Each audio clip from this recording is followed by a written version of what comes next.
राजा भागीरथ के कठिन तपस्या के प्रभाव से गंगा स्वर्ग से पृथ्वी पर पहुंची। मान्यता है कि गंगा में स्नान करने से पाप धुल जाते हैं, इसीलिए गंगा पतित पावनी कही जाती है।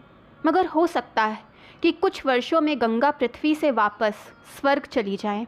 भगवान विष्णु ने कहा है कि कलयुग के जब 5000 वर्ष पूरे हो जाएंगे तब गंगा पृथ्वी से वापस स्वर्ग लोक लौट जाएंगी।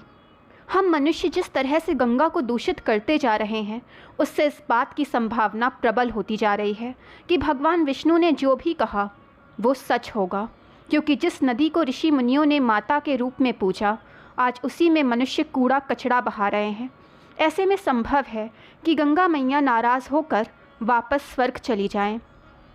गंगा के स्वर्ग वापस लौटने के संदर्भ में श्रीमद् भागवत में एक कथा है कि एक बार गंगा और सरस्वती के बीच विवाद उत्पन्न हो गया। बीच बचाव के लिए लक्ष्मी आई तो सरस्वती ने लक्ष्मी को वृक्ष और नदी के रूप में पृथ्वी पर पापियों का पाप स्वीकार करने का श्राप दिया।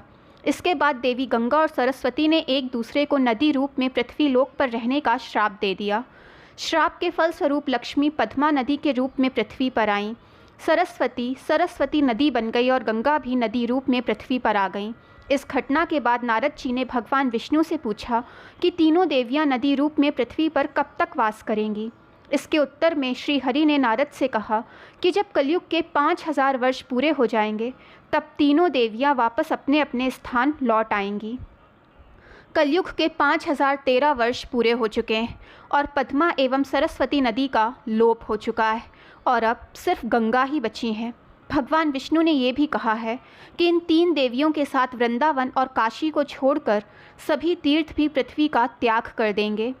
कलयुग के जब 10,000 वर्ष पूरे हो जाएंगे तब शालिग्राम, शिव, शक्ति और जगन्नाथ जी भी पृथ्वी का त्याग करके अपने लोक लौट जाएंगे। इनके साथ शंख, साधु, श्राद्ध कर्म, धर्म कर्म, देवताओं की पूजा एवं कीर्तन का भी पृथ्वी से लोप हो जाएगा। दोस्तों, वीडियो पसंद आए तो चैनल को लाइक, सब्सक्राइब एंड शेयर करें ताकि चैनल की नोटिफिकेशंस आपको मिलती रहें।